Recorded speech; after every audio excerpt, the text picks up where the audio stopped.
Hi, Lisa Marie Kosis, founder of Global One Health. This video is part 2 in the GFE series. Again, GFE stands for Ground Force Exploration and is part of the Ground Force Method.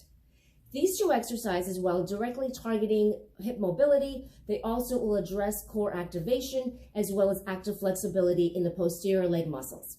So as I referenced in the first video, I think the GFE is a great exercise series to be done at the beginning of a workout because it is a great assessment tool to see what muscles might be a little bit sticky or tight, what joints might feel a little bit stiff, but it can be done by itself if you just want to take 15 minutes or so of your day to just do a little bit of moving, or if you want to just do something as part of a movement for a recovery day.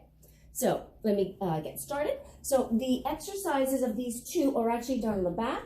And they are called, the first one is the bent leg, straight leg, and you'll see why. I'm going to get into position, but just a quick starting, preface it by saying, right, so as always, I talk about getting prepared, right? We're not just going to start moving the legs randomly. You want to be aware of your body's positioning, and also, anytime you have contact with the ground, you want to take advantage of that. So in this exercise, I also am on my back, so I'm not going to have the vertical gravitational compression on the spine.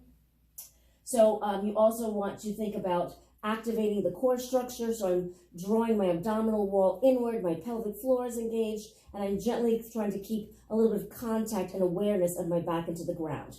So one leg will start up to the ceiling. Notice my ankle, right? It is dorsiflexed. This is pointed, flexed. So dorsiflexed, I'm actively pulling, right? It's not a relaxed foot, right? So I'm actively pulling my instep towards my shin, which will get a little bit of engagement in those muscles in the front of the lower leg by the shin bone. And I'm actively reaching the heel of this foot up into the ceiling, right? So the other foot, again, is not passive. I reference the foot core sequencing drills, right? Being aware that when you have one or both feet in contact with the ground, you want to feel like you're gently kind of pressing, right, that foot structure into the ground. So my heel, the ball joint, and all 5 toes of the down foot are gently pressing into the floor. My arms are also I'm trying to not just have them totally relaxed, but just a little bit of energy, right, of my arms reaching in the direction of my feet, so keeping my shoulders open, core engaged. So I can start with my foot core drill of pat. I take a belly breath in, and I engage my pelvic floor, my abs, and my toes of my feet. I'm simply going to just switch legs so that the other leg is in the air, right? So I'll just show you the pattern first. This is the bent leg, straight leg. Very great description of the movement, as you can see. But I want to bring note of an important aspect of this drill. So while I hold this position for a moment, you will notice, of course, keeping the core engaged, that there's going to be, now, based on your degree of flexibility, the varying degrees of stretch that people will feel.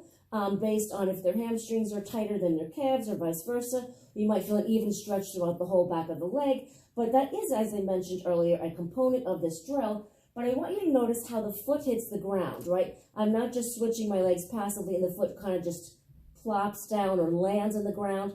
I want you to notice it's a very specific intention, as I was taught when I learned this, when I did my certification, of how the foot hits the ground is important. Please notice that I'll do slow motion, right? So I get here, my toe tips are on the ground. I'm going to slowly roll through my foot to get the ball joint down. I think about the instep and then the heel touching. Okay, so you want to be very mindful that you're trying to go for that articulation of the foot structures, right?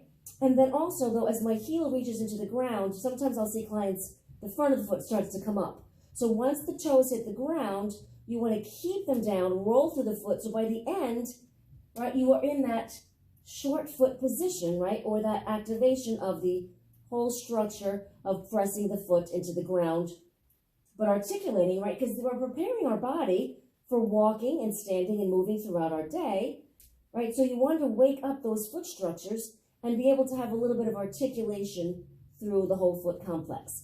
So that is the bent leg, straight leg. Again, if you cannot straighten your leg, right, if you don't have enough flexibility, don't force the leg straight. Knee can be a little bit bent, but your quads are engaged in the front of the thigh to help promote a better quality stretch in the hamstrings, but also don't force it, right? If your leg can't get to 90 degrees, it might be a little bit further away. Again, listen to your body. Don't force a stretch. You'll know you don't want to be at a level 10 out of 10 in terms of a degree of stretch. So this exercise will transition directly into the scissor exercise. So you already have one leg up. You're going to bring the other leg up to join it. You're going to place both hands behind one of the thighs. The other leg is going to lower down. So again, I will show you the exercise first, just so you can see the pattern. I am making sure to maintain core engagement throughout. I am still getting a hamstring stretch, but in a different way, as I'm keeping a straight leg variation as I bring my leg up and down, as opposed to moving from the knee joint. Now I'm only moving from my hip joint. So in this exercise, I think one of the most important points to address is how low, and I've talked about this in other videos, how low should I let my leg go? Now, if you have good strength in your core to maintain stability in your spine and trunk, and you can get your leg all the way down to where it's almost touching the ground, fantastic, right? If not, if you get the leg to whatever angle, if you start to feel that your back, right, you can see, right, if my back starts to come off the floor, I feel like I'm compressing in my lower back, I am not getting enough core engagement to maintain stability in my trunk and spine. Therefore, that will determine, right? You don't want the, movement to supersede technique and form, right? So that's a lot of things I talk about. So you want to make sure that you're maintaining engagement throughout the core structure, and that will determine how low on the horizon your leg can go. Okay, so keeping in mind, keeping that back down. Good. Again, reaching the energy through the heels will increase the quality of your stretch.